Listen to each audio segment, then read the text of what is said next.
from the poverty your late father put us. Look at this man. Poverty has finally grown legs. Amara, come and see your future husband. This one will marry you with empty pockets. Amara, you are out there frolicking with the poorest of the poor. A homeless poor beggar. Is that who you want to marry? A poor man like your late father? I am here still suffering from the poverty your late father put us in. And your plans is to triple the poverty dose for me. God forbid. I reject it. I am going to beat that poverty spirit out from you. You must marry a rich man from the city so that I can leave this village. Hey, you poor homeless beggar, leave my daughter alone. Do not infect her with your kind of homeless poverty. I want my daughter to marry a rich man from the city. I did not born her for a poor, mad-looking, smelling beggar like you. Don't judge me by my clothes. Don't laugh at what you don't know. The one you push away today may be the blessing on your road. A good heart will... Have you met those kind of parents that budgeted their children as their retirement plan? Yeah, Amara's mother is their cheerleader. Mrs. Ngozi, Amara's mother, had warned her many times. Amara, open your eyes very, very well. Never marry a poor man. Do not even go close to them because they can infect you with poverty. Poverty worse than our own. Love without money can turn to daily tears. Amara, my beautiful daughter, you are my only hope to get out from this poverty your late father put us in. I want you to marry a rich man from the city so I can finally leave this village and live in the city. Amara only nodded. She respected her mother, but deep in her heart, she believed that a person's character mattered too. One afternoon, the sun was hot, and many people were at the village square buying and selling. That was when a young man entered the village. His name was Chuka. He wore faded clothes, carried a small old bag, and walked like someone who had traveled far. Some young girls sitting under a mango tree saw him and burst into laughter. "Look at this one girl said. Poverty has finally grown legs. People who judge too quickly often disgrace themselves without knowing it." Another girl pointed at Amara and laughed. "Amara, come and see your future husband. This one will marry you with empty pockets." The girls laughed louder. Amara looked at them and frowned. "Why are you laughing at him? Did he beg you for anything? A kind heart does not join a crowd to do wickedness." The girls hissed, "Leave her. She likes poor people. Maybe suffering is her hobby." Amara ignored them and walked to Chuka. "Brother, you look tired. Do you need water?" One of them, Ada, said to others, "Let me go and tell Amara's mother. You know how much she hates poor men." They laughed as Ada hurriedly left. Amara asked Chuka again, "Brother, can I bring you water?" Chuka looked at her quietly as if someone had spoken to him with respect. "Yes, sister, please, I need water." Amara brought him water and later gave him some akara from what she had. Chuka ate slowly. "Thank you," he said. "You don't even know me." Amara smiled. "I don't need to know your name before I know you are a human being. Real kindness does not ask for biography before it helps." Chuka stared at her for a moment. "My name is Chuka." "I am Amara," she replied. He told her he needed a place to rest before continuing his journey the next day.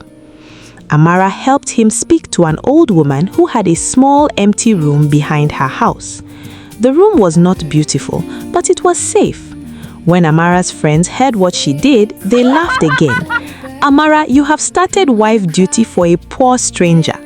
Another one said, "Tomorrow now he will ask you to follow him to his village of hunger." Mockers always have something to say, even when they have nothing good to offer. Amara only smiled. "If helping someone makes me foolish, then let me be foolish in peace."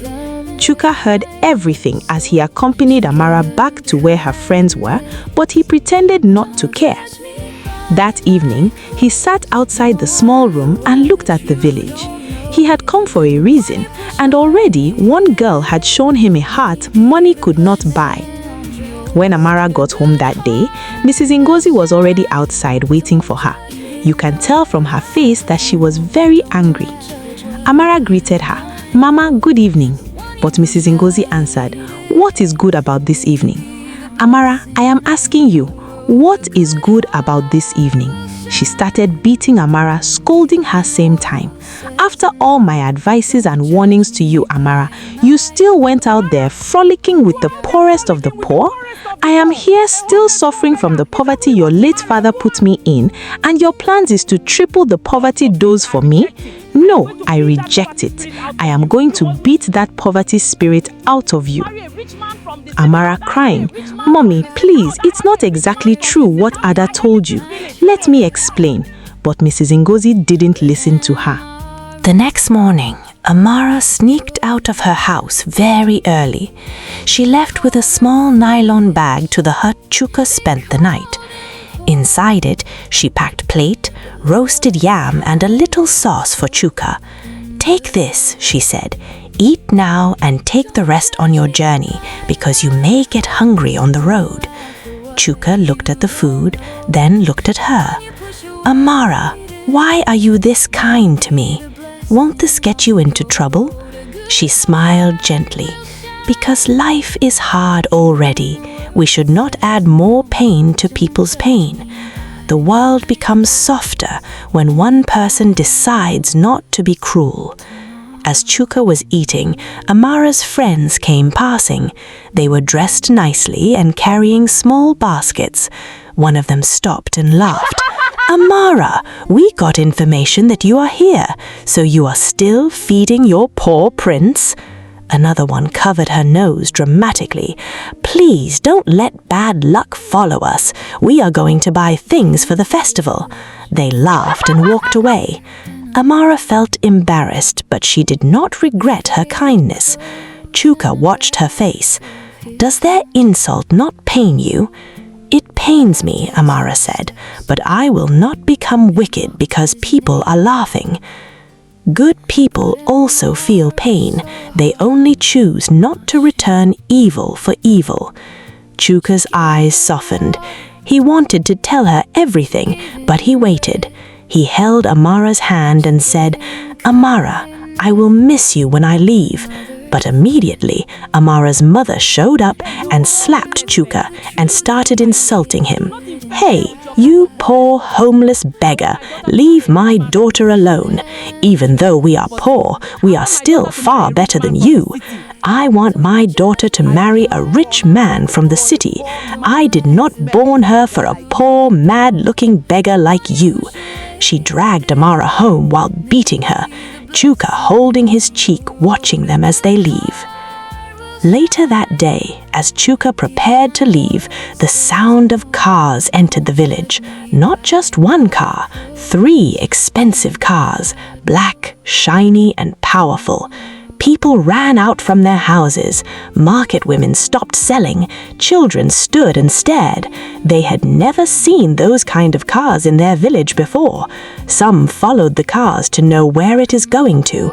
Amara and her friends, even Amara's mother too, followed. The cars stopped directly in front of Chuka. 4 men in suits came down. One of them bowed his head. "Good morning, sir. We have been looking for you. Everything is ready in the city." The village became silent. Amara's friends froze where they stood. One whispered, "Sir?" Another one said, "Did he say sir?" The same mouth that mocked yesterday can become quiet today. Amara's mother rushed out. "Chuka, who are you?" Chuka turned and faced everyone. "My name is Chuka Okafor. I own a company in the city." People gasped. The girls who had insulted him looked at each other in shock. Chuka continued, "I came to my grandmother's maternal village dressed this way because I wanted to see how people treat a man when they think he has nothing. Money can hide people's true character, but poverty can expose it." He turned to Amara. "Many saw me as a poor man. You saw me as a person." Amara stood speechless. Her mother covered her mouth. The girls lowered their eyes in shame. Chuka entered his car, but before leaving, he looked at Amara again. This is not goodbye. The cars drove away. Dust rose behind them. The whole village remained quiet. For the first time, those who laughed had nothing to say.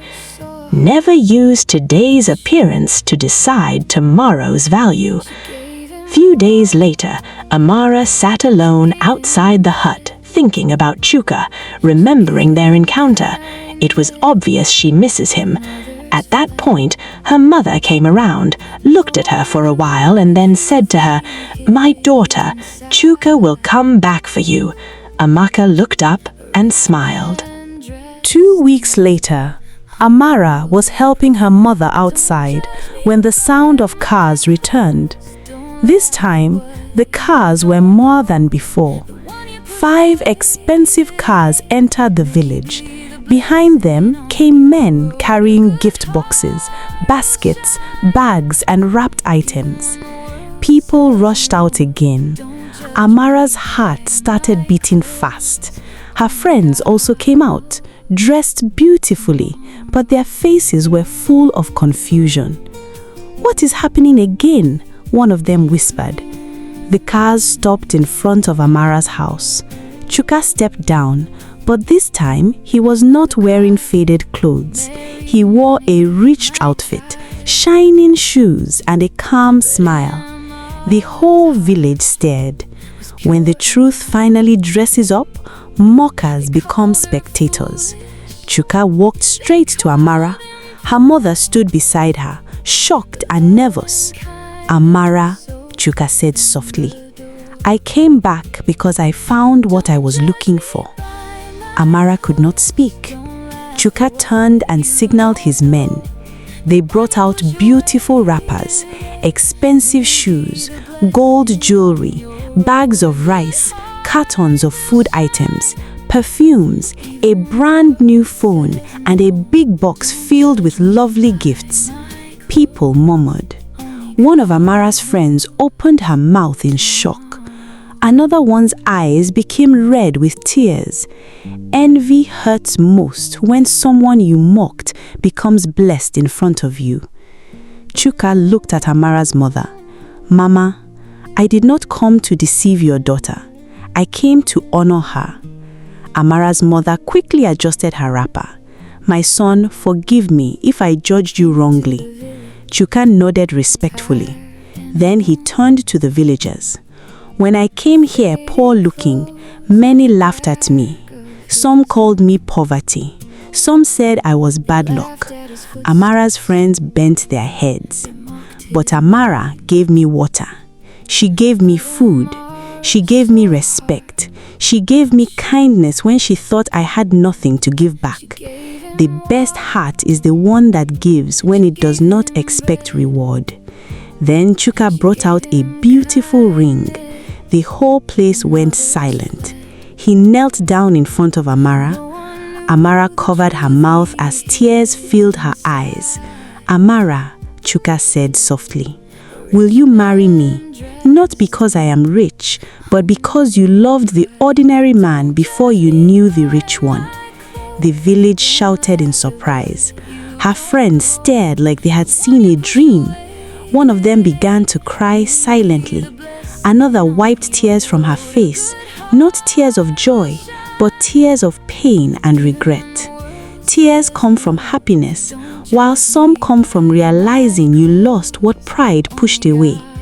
Amara looked at Chuka. She remembered the day he came tired and mocked. She remembered how everyone laughed. She remembered how simple and humble he had been. Then she smiled through her tears. "Yes, Chuka, I will marry you." The whole village erupted with noise. Some clapped, some shouted, some women danced. Chuka placed the ring on her finger and stood up and said, "My dearest Amara, I will give you the best wedding ever in this village, and I will forever love, love, and cherish you." Amara smiled and hugged him gently. Amara's mother hugged her daughter tightly. My child, your good heart has spoken for you. Even when I, your mother, advised you wrongly, I am glad you didn't listen to me. Character can open doors that beauty, pride, and noise cannot open. Chuka held Amara's hand. From today, nobody will call your kindness foolishness again. Amara's friends stood aside in shame. The same girls who laughed at her could not even look her in the eyes. One of them whispered with tears, "We insulted our own blessing." Another replied, "No, we insulted somebody else's blessing because we were too proud." Be careful how you treat people.